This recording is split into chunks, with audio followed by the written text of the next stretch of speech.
I found the shredded silk scattered across my bedroom floor like white confetti from hell. Each piece of my grandmother's vintage wedding dress, the one I'd been dreaming of wearing since I was 12, lay in tatters, destroyed by deliberate, vicious cuts.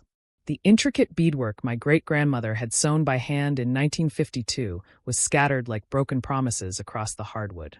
Standing in my doorway, scissors still gleaming in her manicured hands, was Victoria Manning, my future mother-in-law. Her perfectly coiffed silver hair hadn't moved despite the violence she'd just committed. Her pearl necklace sat pristine against her throat like armor. "You don't deserve my son," she said, her voice dripping with the kind of venom that comes from years of practice. "Find something from Goodwill." Behind her, leaning against the hallway wall like this was just another Tuesday evening, stood Marcus, my fiancé of 3 years. The man I was supposed to marry in 18 hours. The man I'd loved since college, who'd promised me forever just 6 months ago on a beach in Santorini. He said nothing. I stared at the ruins of my dress, my throat closing. This wasn't just fabric. This was history. This was the same dress my grandmother wore when she married my grandfather after he returned from Korea. The same dress my mother wore in 1985, looking radiant and hopeful.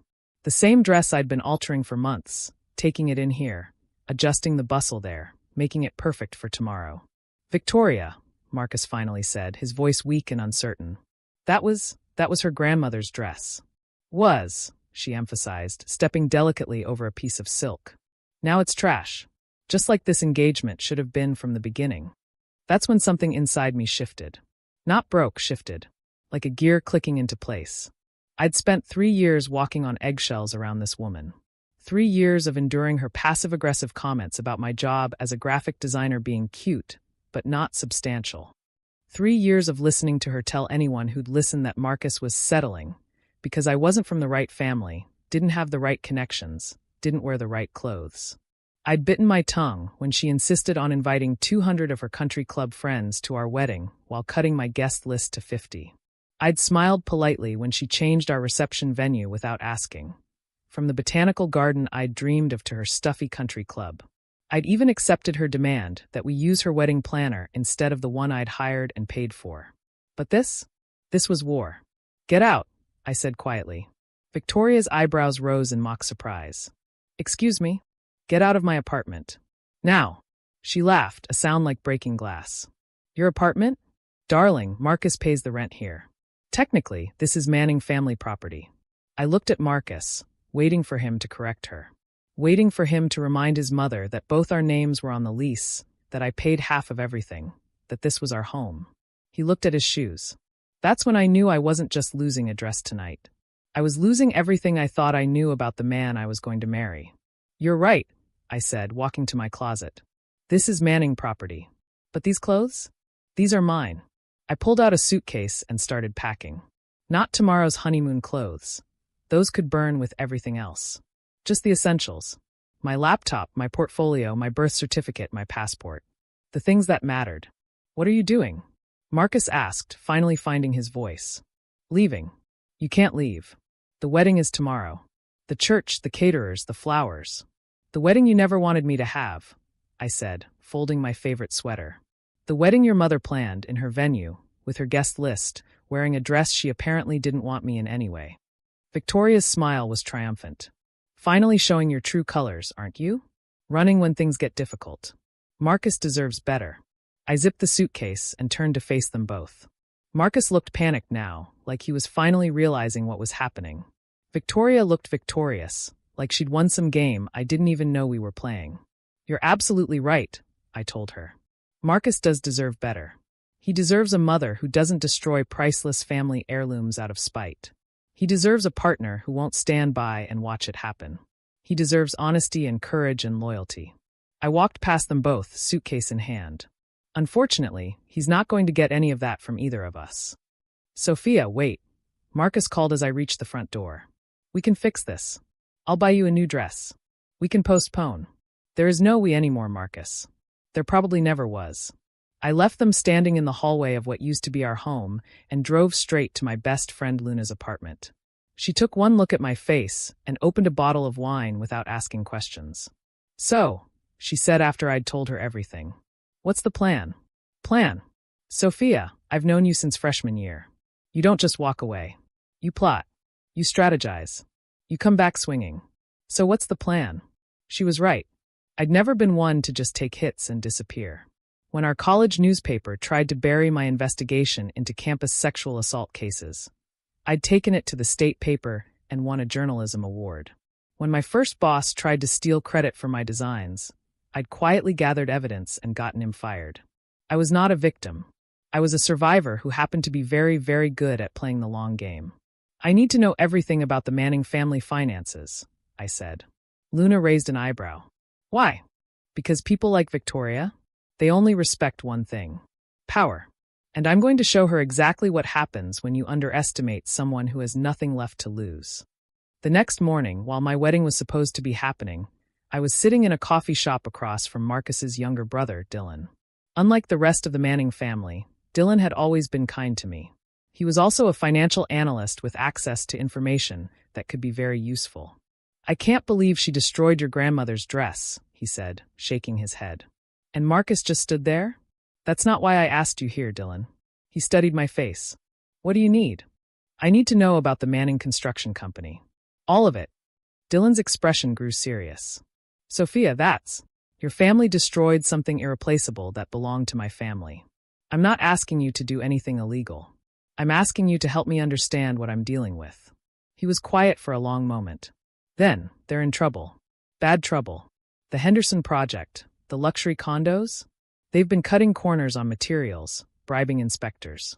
If the city finds out, they'd lose their construction license.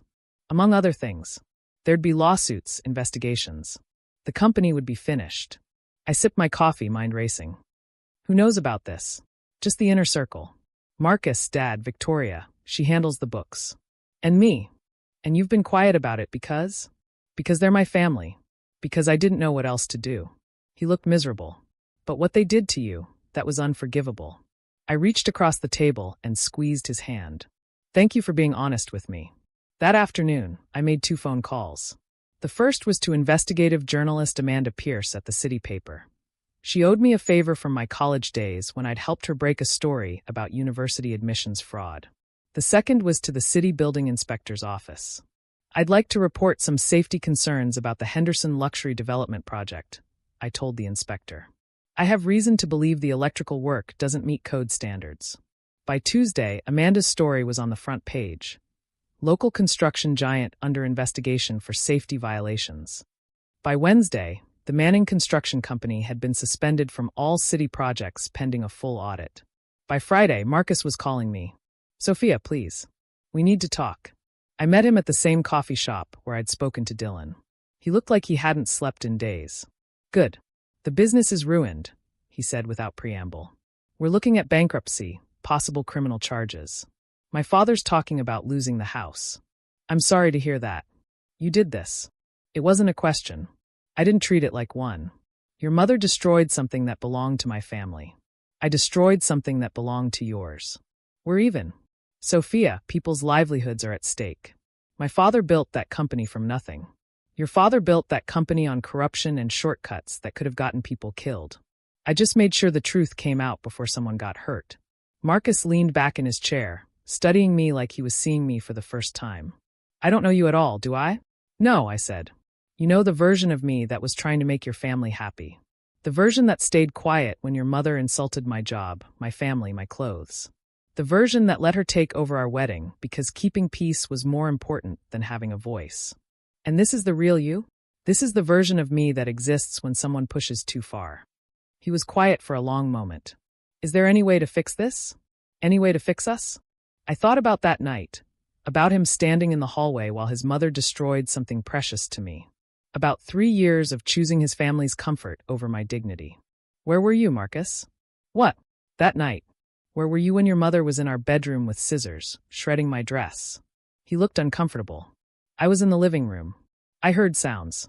But I thought you two were just talking. Talking. I didn't know what she was doing until it was too late. No, I said, standing up. You didn't want to know. There's a difference. I left him sitting there, and this time when I walked away, I felt lighter than I had in years. 6 months later, Luna and I opened our own design agency. Our first major client? The city's newest luxury development company. The one that won the contracts Manning Construction lost. Ironic how these things work out. Marcus tried to reach out a few more times, but I never responded. Last I heard, he'd moved back in with Victoria and his father, helping them manage what was left of their assets after the bankruptcy and legal settlements. Victoria never apologized for the dress. But she did send me something.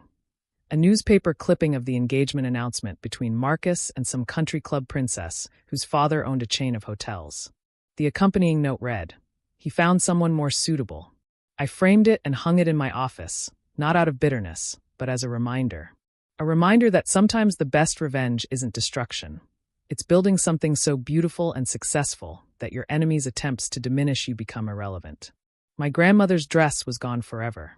But the woman who wore it, the one who raised 7 children during the Depression, who built a business from her kitchen table, who never let anyone tell her she wasn't enough, her legacy lived on. And every morning when I walked into the office of the company I'd built from nothing, wearing clothes I'd chosen, making decisions that mattered, I could feel her smiling. Victoria Manning had wanted to cut me down to size. Instead,